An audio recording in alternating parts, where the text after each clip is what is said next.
everyone, welcome to Mind Master Classes. A good education is a foundation for a better future. So guys, आज की class में हम 25 mix questions पढ़ने वाले हैं जो सारे कॉम्पिटिटिव एग्जाम्स के लिए इम्पोर्टेंट रहने वाले, चाहे कोई सी भी एग्जाम आप दे रहे हैं। तो स्टार्ट करते हैं। हमारा पहला question, who invented the optical fibre? Optical fibre का आविष्कार किसने किया? तो इसका आविष्कार किया है नरेंद्र कपानी ने।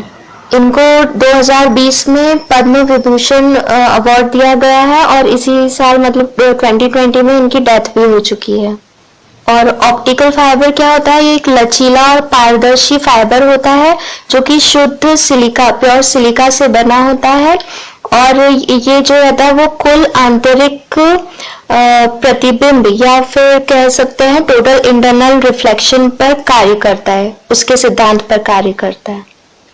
सेकंड क्वेश्चन है हमारा, what is Baeyer's reagent? Baeyer का अभिकर्मक क्या है? तो राइट आंसर हमारा होगा अल्कलाइन पोटेशियम परमैंगनेट, क्षारीय पोटेशियम परमैंगनेट।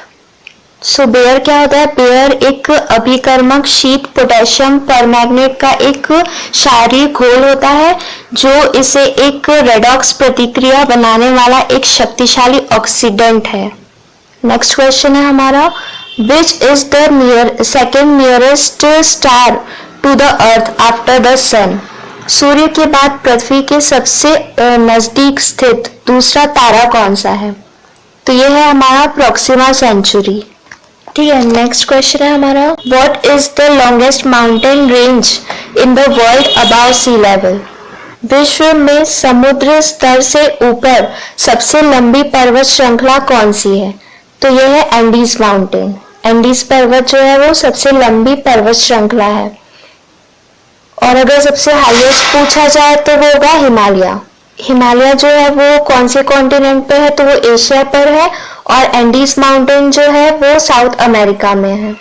और यह एक पर्वत श्रृंखला है, पर्वत बेल्ट है, एक भौगोलिक क्षेत्र जिसके कई भौगोलिक रूप से संबंधित पहाड़ है।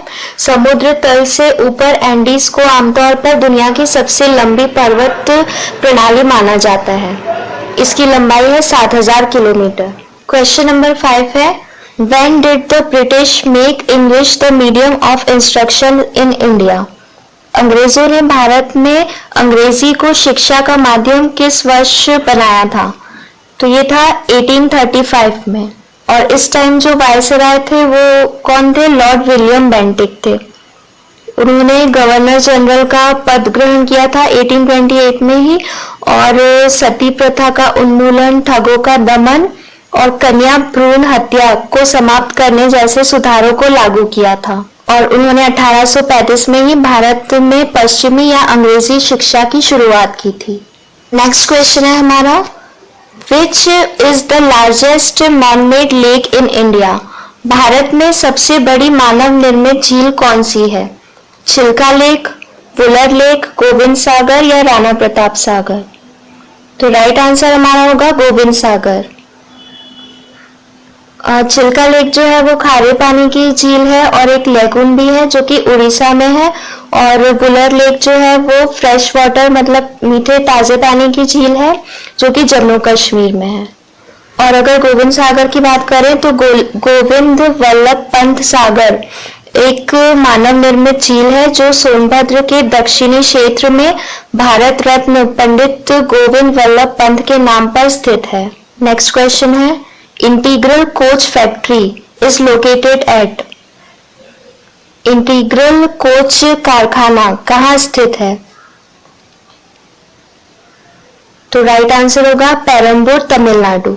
और 1952 में इसकी शुरुआत हुई थी। यह भारत के एक उपनगर पेरम्बूर में स्थित है और इसकी प्राथमिक उत्पाद रेल कोच है। और इसमें जो अधिकांश जो कोचेस बनाए जाते हैं वो भारतीय रेलवे को आपूर्ति की जाती है, लेकिन इसमें थाईलैंड, बर्मा, ताइवान आदि सहित अन्य देशों में रेलवे कंपनियों के लिए भी कोचों का निर्माण किया जाता है। क्वेश्चन नंबर 8 है हमारा, the attorney general of India has the right to audience in? Bharat की महान्यायवादी को किसकी बैठक में शामिल होने का अधिकार है? तो राइट आंसर होगा हमारा भारतीय क्षेत्र में किसी भी वैधानिक न्यायालय में, any court of law with in the territory of India. मतलब जो भी इंडिया की टेरिटरी में कोर्ट होगा उसमें इनको बैठने का अधिकार होता है, शामिल होने का अधिकार होता है। अब भारत के जो अटॉर्नी जनरल हैं उनके अधिकार और कर्तव्य जो है वो भारतीय संविधान के आर्टिकल नंबर 76 में दिए गए हैं और इसमें क्या उल्लेख किया गया है कि अपने कर्तव्यों के प्रदर्शन में अटॉर्नी जनरल को भारत के क्षेत्र में सभी अदालतों में सुनवाई का अधिकार होगा और अटॉर्नी जनरल भारत सरकार की ओर से सुप्रीम कोर्ट में सभी मामलों में दिखाई देते हैं और जिसमें भारत सरकार चिंतित हो उसमें उनको हेल्प भी करते हैं। क्वेश्चन नंबर 9 है हमारा, India is a republic because. Bharat एक गणतंत्र है क्योंकि it is a democratic country, यह एक लोकतांत्रिक देश है। It is a parliamentary democracy, यह एक संसदीय लोकतांत्रिक है। The head of state is elected for a definite period, राज्य का प्रमुख एक निश्चित अवधि के लिए चुना जाता है या फिर सभी। तो राइट आंसर होगा हमारा the head of state is elected for a definite period, राज्य का प्रमुख एक निश्चित अवधि के लिए चुना जाता है तो इसीलिए इसको रिपब्लिक कहा जाता है। तो भारत एक गणतंत्र है क्योंकि गणतंत्र की लागू परिभाषा सरकार का एक स्वरूप है जिसमें प्रतिनिधि उन लोगों की ओर से कार्य करने के हकदार हैं जिसका वे प्रतिनिधित्व करते हैं। भारत जो है वो एक गणतंत्र है और उसका अर्थ क्या होता है कि भारत में कोई वंशानुगत शासक नहीं होता है और राज्य के सभी अधिकारी प्रत्यक्ष या अप्रत्यक्ष रूप से उन लोगों द्वारा चुने जाते हैं जिनके पास भारत का एक निर्वाचित प्रमुख होता है जिसे राष्ट्रपति कहा जाता है। क्वेश्चन नंबर 10 है, article 1 of the constitution declares India as. संविधान के अनुच्छेद 1 में भारत को किस रूप में घोषित किया गया है? तो इसे एक यूनियन ऑफ स्टेट्स या संघ राज्य के नाम से घोषित किया गया है। संविधान का अनुच्छेद 1 यह घोषित करता है कि भारत जो कि भारत है राज्यों का एक संघ होगा। नेक्स्ट क्वेश्चन है, who propounded the market law. निम्न में से किसने बाजार कानून प्रतिपादित किया था? एडम स्मिथ ने, जेबी से ने, टी.आर. माल्थस ने या डेविड रिकार्डो ने? तो राइट आंसर होगा हमारा जेबी से ने। नेक्स्ट देखते हैं, the anti defection law was passed by the Indian parliament in the year. भारतीय संसद द्वारा दल बदल विरोधी कानून किस वर्ष में पारित किया गया था? तो राइट आंसर होगा हमारा 1985 में।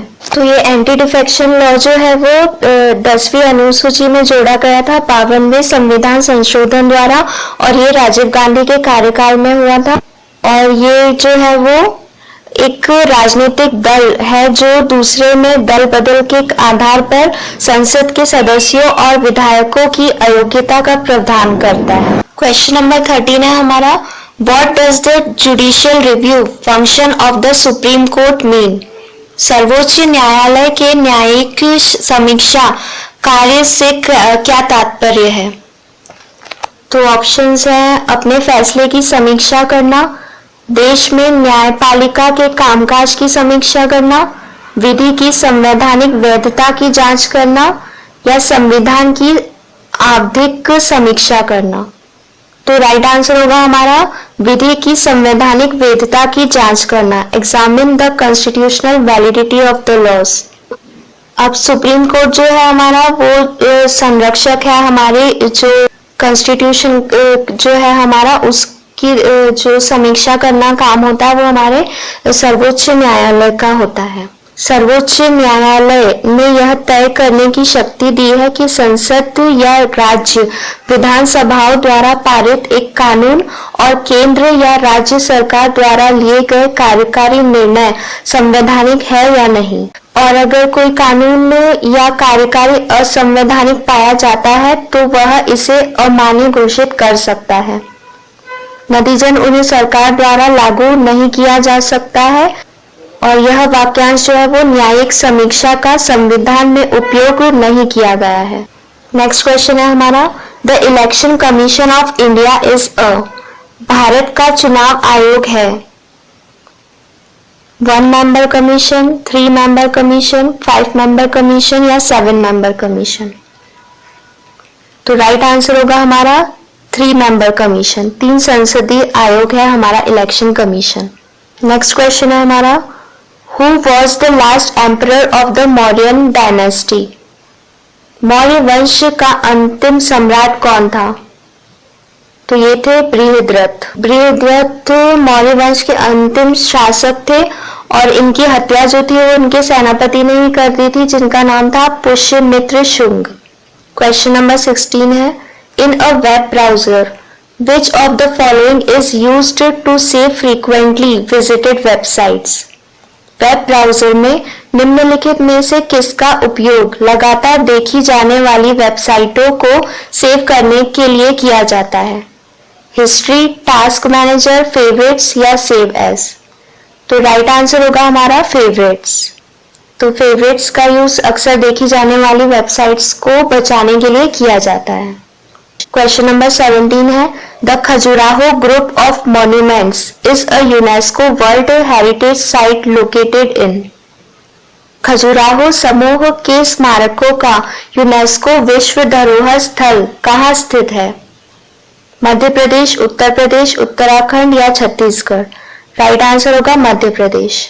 तो खजुराहो जो है वो एक स्मारक है जो छतरपुर, मध्य प्रदेश, भारत में हिंदू मंदिरों का एक समूह है।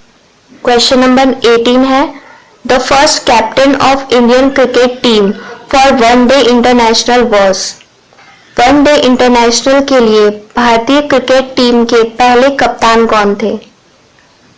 अजीत वाडेकर, सुनील गावस्कर, कपिल देव या सीके नायडू? तो इसका राइट आंसर होगा अजीत वाडेकर। भारतीय वनडे टीम के लिए पहले कप्तान अजीत वाडेकर 1974 है और भारतीय टी20 टीम के लिए पहले कप्तान वीरेंद्र सहवाग 2006 में थे।